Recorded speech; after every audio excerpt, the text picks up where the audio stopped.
داسې په موږ کې هم چا نه دي ویلي نه موږ چاته ویلي دي چې خامخا بیا ته په دغه ورځ کوې په دا ورځ به یې نه کوې. یو داسې خیرات وي چې د هغه دپاره شریعت وخت معلوم کړي چې دغه وخت یې د ثواب ډیر دی. لکه مثلا حدیث مبارکان دي په روژه کې خیر و خیرات نفلي صدقه در نور وخت د فرضي صدقې سره برابر د ثواب یې ډیر دی. یا لکه مثلا کتابونه ټول پر دې ګویا دي د اهل سنت والجماعت د عقیدې چې د 12مې د ورځې د حبیب علیه السلام د ولادت د مناسبت په خاطر باندې برکت او فیض او ثواب یې ډیر دی. که داسې نه وي موږ هم وایو چې هره ورځ یې وکړي ثواب لري فرق نه ورکړي. خو دا ته چې یو مسلمان ته په دغه ورځ یې مه کوه په دا ورځ یې وکړه دا اوس تا په دین کې نوي خبرې جوړې کړلې دا د شریعت خبرې نه دي. دا اوس نن موږ ختم د رحم الله ځوان کړی و په خپلې مور پسې الله تعالی دي هغې ته ثواب ور ورسي الله تعالی دې رحم پر وکړي. ما ته یې بله ورځ وویل تېره جمعه کې نو ما نه دي ورته ویلي چې یا خامخا به یې په 2مه ورځ کې ول په جمعې کوم ویې که په جمعه یې وکړه. که بل سړی وایي چې زه یې په شنبه کوم ملایان نه ورته وایي چې ته یې په دا ورځ نه کوې نه صحیح کېږي په هره ورځ صحیح کېږي. دغه دې بده کړل چې ته ورته وایې په جمعه به یې نه کوې که دې وکړل نه صحیح کېږي اوس دې ګناه وکړل. په اوله ورځ رسول صلی الله علیه وسلم مؤمنان په دې امر کړي دي په مردګانو پسې خیراتونه وکړي. نبی علیه الصلاة والسلام مبارک وایي مؤمن چې ولاړ سي و قبر ته چې مړ سي دغسې وي د اول شپو کې دا مسلمان چې و قبر ته ورسي لکه اوبو چې یو سړی اخستی لاسونه غورځوي چې په یو شي باندې لاس ټینګي. دا د مؤمنانو تحفې ورسیږي چې دلته دا مسلمانان خیرات کې دعاګانې کې دغه تحفې هلته و قبر ته روانې وي. دا ختمونه دا ټول د شریعت امور دي په احادیثو د قرآن پاک په آیاتو ثابت شان دي. خو نه بعضې ډلې دا رقم ستا خالص مې خپل د عقیدې خبر درته کول چې هغه بیا دا وایي پخوا دې ته معتزله ویل اوس وهابیان ورته وایي چې هغه تا ته وایي چې یا دا خیرات مه کوئ یا ثواب نه رسېږي یا وایي ورځ یې مه معلوموئ د عامیانو خلکو ته هم په خوله ورچولي دي وایي ورځ یې مه معلوموئ. ما ته یو عامي سړي ویل 12مې خیرات خو ښه دی ورځ به یې نه معلومو مال شریعت ورځ معلومه کړې ده که نه ولې د 12مې ورځ بولې تیم 12مه بولې ټوله میاشت د 12مې په ورځې مشرفه ده موږ وایي د 12مې میاشت ولې 12مه بولو خو د دغه 12م په ورځ رسول صلی الله علیه وسلم پیدا شوی دی خو شریعت یې ورځ معلومه کړله.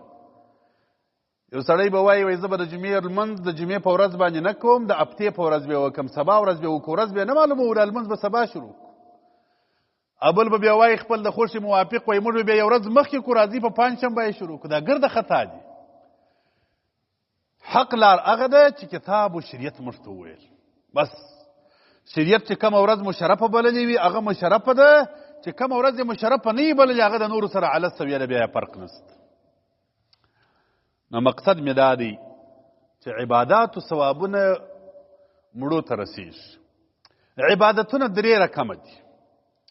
زموږ کتابونه د فقهاو دا مسئله ذکر کوي یو داسې عبادات دي چې هغه ته بدني محضه وایي خالص په بدن باندې کېږي د مال هېڅ دخل نسته پکښې کې لکه لمونځ دی روژه ده دا خالص د بدن کار دی. یو بیا داسې عبادات دي هغه ته مالي محضه وایي بدن کار نسته پکښې کې خالص مال دی لکه زکات دی د سرسایه ده دا به خالص مال دی روپۍ دی عبادت دا دی چې دا روپۍ وشندې نور ستا بدن حرکت نه غواړي. یو بیا داسې عبادات دي چې د بدن حصه هم پکښې کې ده خو د مال هم حصه پکښې کې ده لکه حج چې دی حج کې بدن هم غواړي څه یې به د عربستانه پورې به ځې هلته خپل ارکان و واجبات و عرفات و منا و مزدلفه و حرم مبارک و طوافونه و دا به هم کوې خو پیسې به هم مصرفوې دغسې خالي په دغه هم نه کېږي په بدن باندې پیسې هم درڅه غواړي. هغه عبادتونه چې خالص د بدنه پورې تعلق لري په دا عبادتو کې نیابتا امامان جمهور پر دې باندې قائلین دي چې یو د بل پر ځای دا عبادت نشي کولی. یو سړی راولاړېږي د بل سړي پر ځای لمونځ کوي دا 3 سره امامان د مذهب امام صاحب امام مالک صاحب امام شافعي صاحب مبارکان پر دا دي بلکې امام احمد بن حنبل هم ورسره دي 4 سره پر دا باندې دي چې دا نسی کېږي. تا لمونځ نه کوې بل ته زما پر ځای لمونځ وکړه دا نسي کېدلی. یو سړی قصدا لمونځ قضا کړی دی بل سړي ته وایي که زه مړ شم زما پر ځای لمونځونه وکړه دا نسي کېږي. یو سړی روژې نه دي نیولي بل سړي ته وایي که زه مړ شم زما پر ځای روژې ونیسه دا نه صحیح کېږي. یو د امام احمد بن حنبل یو قول په روژو کې ستا چې وایي روژې صحیح کېږي بغیر د روژو هغه بل شی هم نه مني. نور امامان پر دا دي چې نه روژې نه لمونځ بدني عبادت یو د بل پر ځای نیابتا نه درېږي. نیابتا دا معنا چې ستا پر ځای بل څوک لمونځ کوي، ستا پر ځای بل څوک روژه نیسي.